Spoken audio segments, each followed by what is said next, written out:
right, we got the handbrake installed, dual calipers installed and bled, angle kit, seats even have seat belts now. Let's go rip this baby.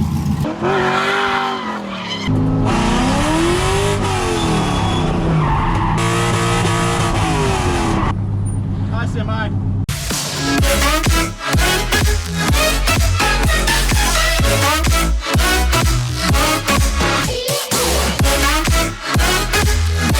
How's it going, boys and girls? If you are new to the channel, my name is Zach Calvin. In today's video, we're going to be installing this dual caliper kit and ASD hydraulic handbrake in the C5 Grandma Getter. So let's go over the kit in detail. We have custom-made hydraulic lines. This is going to be a bolt-on solution that goes from the reservoir of the handbrake all the way back to the dual calipers. We have the CNC billet aluminum brackets for the dual calipers. We have the pins for the pads. We have a set of pads right here. And then we have the beautiful Wilwood calipers.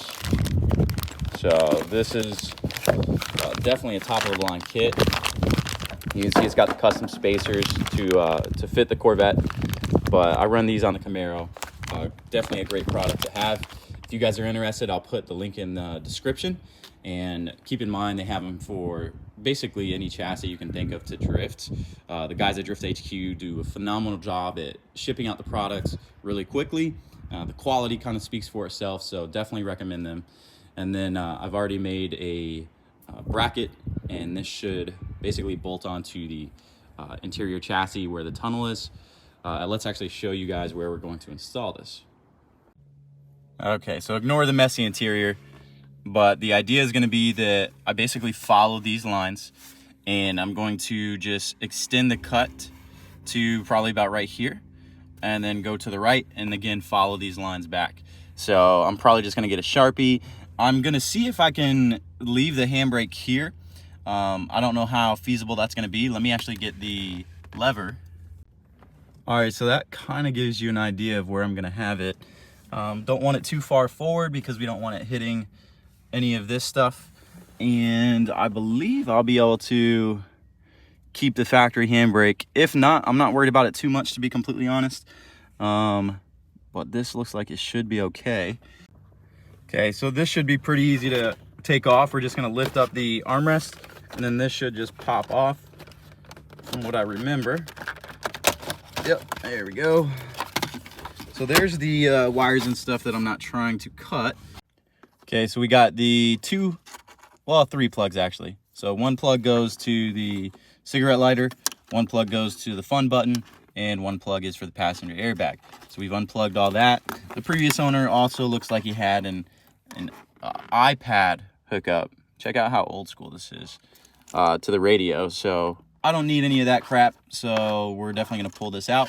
But it looks like there are two 8mm, actually those are 10 10mm bolts.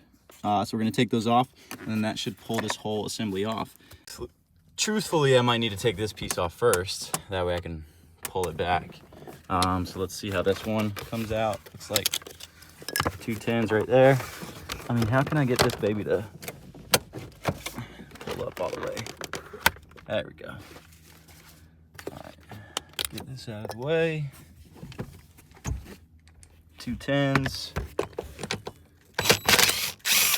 That one off, pop that one off, and then we should be able to just pull this sucker off. All right, cool. Okay, so now this sucker should come out. This is where I'm gonna mount it. I mean, I might be able to get away with using the mounting bolts that are already there.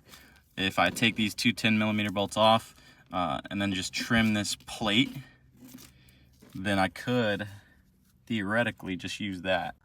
So first step is going to be to take this shifter boot off, because what I'm going to do is just cut right down there, and then use these mounting holes to kind of place the bracket. So let's go ahead and take these off. Those are all factory studs for the shift cover, so Shouldn't require any sort of drilling or anything. Pull this up. First thing is going to be taking off these bolts. They appear to be 10mm bolts that have been milled down, but that should be fine to pop off. Then we're either going to turn this bracket facing the other direction, or we're going to see if these holes will line up with the 2 factory holes that are right here. Once we've done that, what we're going to do is we're going to go ahead and cut this piece off right there down the line. That way we can have the bracket effectively mounted like so. So as you can see, the bracket holes line up fairly well, but I'm not sure that these bolt holes will match up as well. So let's find out. Okay, so I have the Willwood master cylinder and ASD hydraulic handbrake installed. I'm super happy with the location of it. What I'm gonna do now is go ahead and get the car up on jack stands, take the rear wheels off, and start running the lines. All right, so we're gonna get started on the dual calipers. First step is to take off these giant 4-piston Z06 C6 calipers because we need to get the rotor off because the bracket effectively is mounted. Let me show you where it mounts. There we go. You can see 2 bolts right here, but it's going to mount on the inside of the caliper. So we have to take this off. Now, the guys at Drift HQ said that you need to take the axle nut completely off. Kenny said, because Kenny just did this to his Z06, he said that you don't need to, that you can just get away with taking the calipers off, trimming the dust shield, and then you'll be good to go. There we go.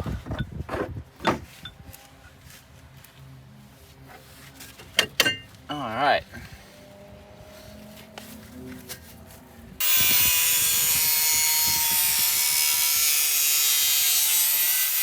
Up to you guys if you want to do this way or not. All you had to do was cut a slit to make room for the bracket. So as you can see, the bracket will go right there. The reason I did that is because I couldn't get this sucker off. So I tried PV Blaster, I tried a torch, I tried everything I could, and I couldn't get that sucker off. So grinding is the move. Okay, so I just put on these 2 bolts that are in the back. This one was a pain in the butt. It would honestly probably be easier to just remove this lower control arm, but me being lazy, I didn't want to take this off and then separate the ball joint. So I just used a open end wrench to tighten that up. This one was pretty easy. This one has Loctite on it. That one has Loctite on it. So I mean, it should be okay. I'm gonna go ahead and tighten the other caliper down and then insert the brake pads. So brake pads are definitely the easiest part of the installation. You just take the pads and they slide directly in there. They can only go in one direction, so it's gonna be pretty impossible to get them in wrong.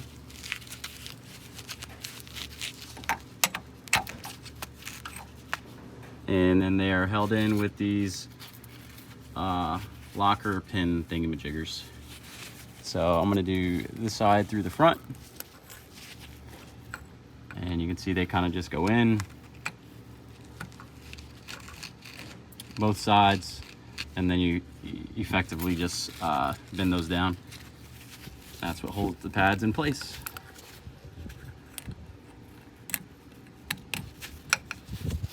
Cool. They're pretty easy to bend. You can just bend them with your fingers.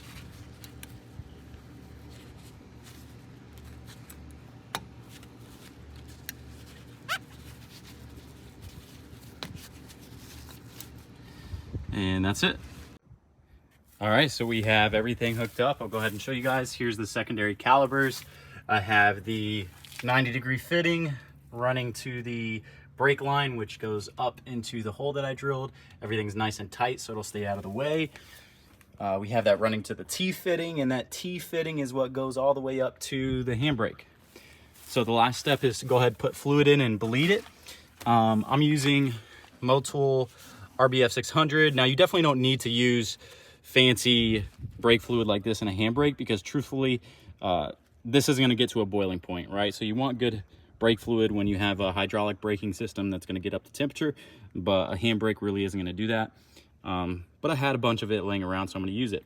I'm also going to use this power bleeder. So this is basically a great tool if it's a one-person job because I can pressurize whatever my master cylinder is, and then go ahead and bleed the system. So let's go ahead and do that. All right, handbrake is installed. I think it came out really good. Now we get to go test it. All right, we're headed to the spot to try out the handbrake.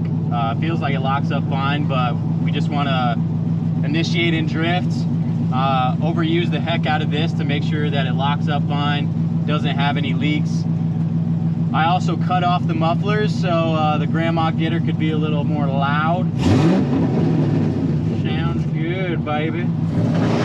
Oh, we got a little rev off. Hell yeah, brother. Love to see it.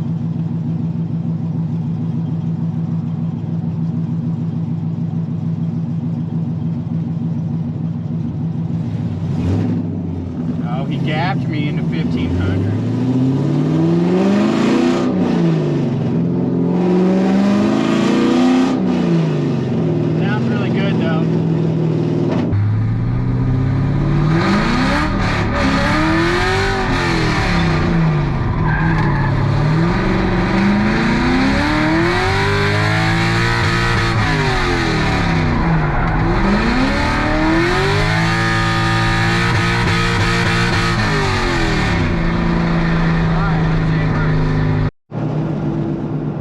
We really only got to hit like 2 spots, but they were kind of low speed. So I'm gonna hop on the highway, and there's a spot where I can enter at like 60, 70 miles an hour and yank the e-brake.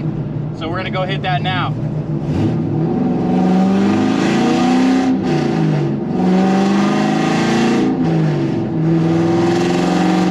Hey, we are at the location. We're gonna go ahead and let her eat.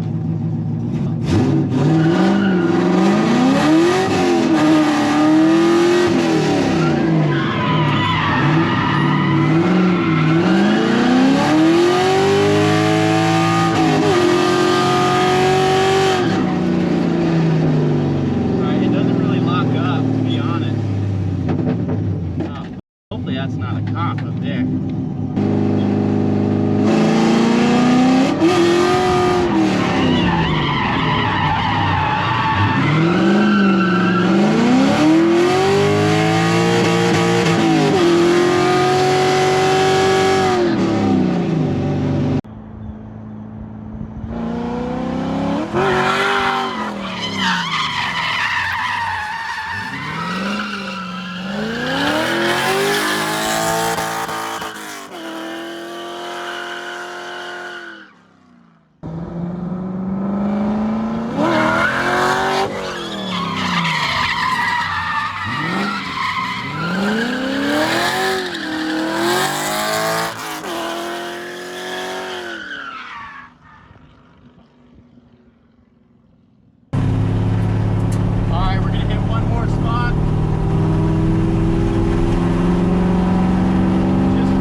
I guess we can't go again.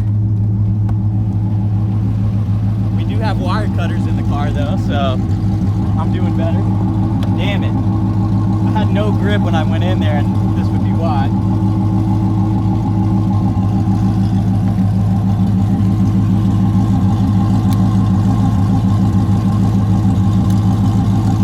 Nice even tread wear though. These Cosmo tires are incredible. Yeah, this car is gonna be fun. One of you lucky sons of is gonna win this. So make sure you like and subscribe for more, because this car is going to get rewrapped. It's getting some BC coilovers. This thing's going to be a monster when it's done. And don't you worry, I'm going to put it through the test to make sure everything works well. See you guys next time.